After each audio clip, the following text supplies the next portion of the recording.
सीमा का मन अब तक सुनी बातों से बहुत दुखी हो चुका था। उसे समझ ही नहीं आ रहा था क्या करे, कैसे करे। मन कर रहा था कि जल्द से जल्द इस झूठी शानो शौकत वाली हवेली से निकल जाए, लेकिन शायद किस्मत को कुछ और ही मंजूर था। जैसे ही वो हवेली के हॉल में पहुंची, दादी मां की आवाज गूंजी, आज का पूरा दिन तुम इसी घर में रुकोगी ताकि तुम घर और घर के लोगों को जान सको।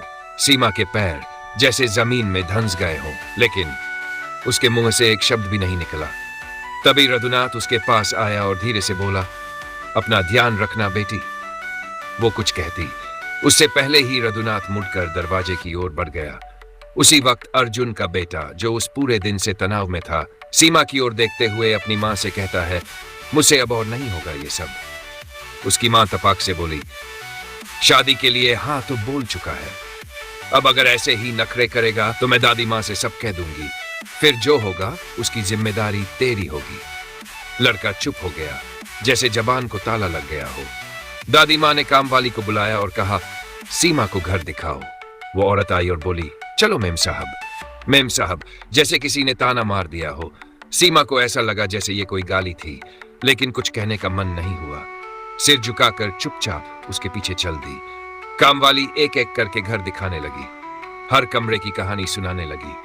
सीमा को उन बातों में कोई दिलचस्पी नहीं थी, लेकिन सुनती रही क्योंकि उसे सुनना पड़ रहा था। जब वे रसोई में पहुंचे तो कामवाली बाई ने काम शुरू किया। सीमा भी उसका हाथ बंटाने लगी। वक्त कब बीत गया पता ही नहीं चला। शाम हो चुकी थी, काम भी खत्म हो गया था, लेकिन सीमा के मन में भारीपन था, अकेलेपन का एहसास। वो ताजा हवा लेने बरामदे में चली गई। तभी हवेली का बड़ा गेट खुला, एक गाड़ी अंदर आकर रुकी।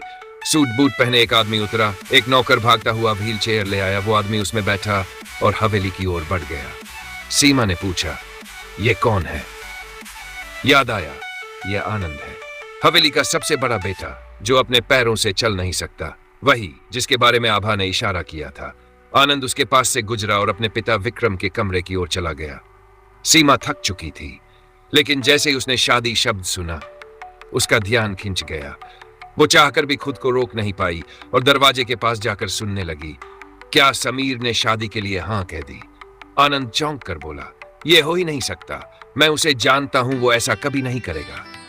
विक्रम धीरे से बोला, बिल्कुल मेरे बेटे जैसा ही हुआ अर्जुन, मैं भी तो जायदाद के लालच में यही करता अगर मौका मिलता।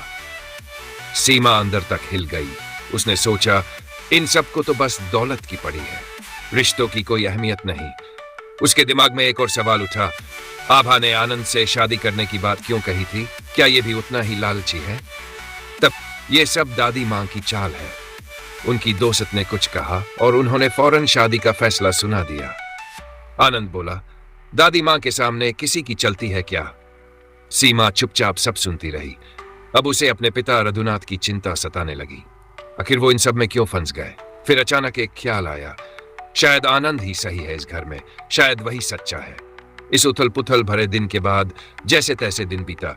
सीमा अपने घर लौटी, लेकिन उसके मन में अनगिनत सवाल थे। क्या सही है, क्या गलत, कौन अपने हैं, कौन पराए?